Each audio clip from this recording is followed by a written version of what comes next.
তো বন্ধুরা, আশা করি তোমরা সবাই ভালো আছো। আর আমিও অনেক দিন পর আমি একটা বড় ভিডিও মানে তোমাদের সামনে দিতে চলেছি। তো ভিডিওটা হয়তো কাউকে কোনো উদ্দেশ্য করে তেমন কিছু বলার নয়, তবুও যেন কোথাও যেন গিয়ে বলতে হয় যে হ্যাঁ, কথাটা আমার বলা উচিত। অনেকে জিজ্ঞেস করছে যে দাদা বড় ভিডিও কেন আসছে না, বা মাঝে মাঝে ভিডিও দিচ্ছি, শর্ট ভিডিও দিচ্ছি, মাঝে মাঝে আবার বন্ধও করে দিচ্ছি। কিন্তু অ্যাকচুয়ালি ব্যাপারটা সেটা দিকে নয়। ব্যাপারটা ভিডিও দেওয়ার আমার কোনো ইচ্ছাই নেই। আজকে 8-9 মাস আমার ভিডিও দেওয়ার তেমন কোনো ইচ্ছাই নেই, কিন্তু কী করবো, চ্যানেলটাকে তো যতটুকু চালাতে হবে, যতটুকু পারি চ্যানেলটাকে চালাতে হবে। তাই জন্য চ্যানেলটাকে শুধু আমার চালানো, ইউটিউব কেন, ফেসবুক কেন, তাই জন্য আমার একটু চালানো এগুলো। কারণ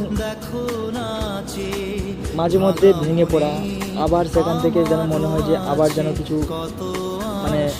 একটা নিজের মনকে সান্ত্বনা দিয়ে, মনকে হালকা করে কিছু একটা করা, আবার পুনরায় আবার ভেঙে পড়া, আবার এইরকম ওঠা পড়া করতে করতে নিজেকেও যেন কোথাও যেন গিয়ে একটা মনে হয় যে এবার হয়তো একটু সব কিছু স্থগিত রাখা উচিত। যেখানে যাদের জন্য একটা উদ্দেশ্য করেও বলা যায় যে যার জন্য ভিডিও বানাতাম বা কিছু, যে হয়তো পড়ে যায়, পারবে কি ভুলতে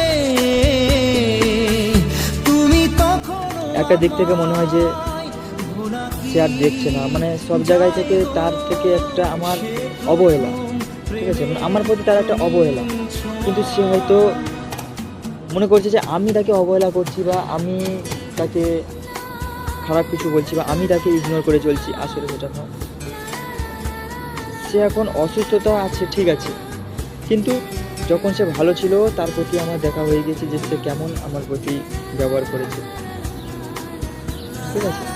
তো এই সব কিছু নিয়ে আজকের একটা কিছু আমার ইউটিউবে আজকে একটা নতুন একটা কমেন্ট এসেছে, যেটা আমার সবথেকে ভালো একটা কমেন্ট, এবং সেটা আমার একটা প্রিয় মানুষের করা কমেন্ট, ঠিক আছে। তো সেটা দেখে আমি আবার ভিডিও করতে বাধ্য হচ্ছি। আমার ভালো লাগলো যে সে আমাকে দেখতে পেয়েছে, ঠিক আছে। আর আমার ইউটিউবে প্রথমত বলি আমার একটা মানুষ যে আমাকে ফেসবুক কেন বলো, মেসেঞ্জার কেন বলো, হোয়াটসঅ্যাপ, এমনি নাম্বার, সব দিক থেকে তার কাছে আমি ব্লক হয়ে আছি। আর জানি এগুলো তোমাদের হয়তো বলা সম্ভব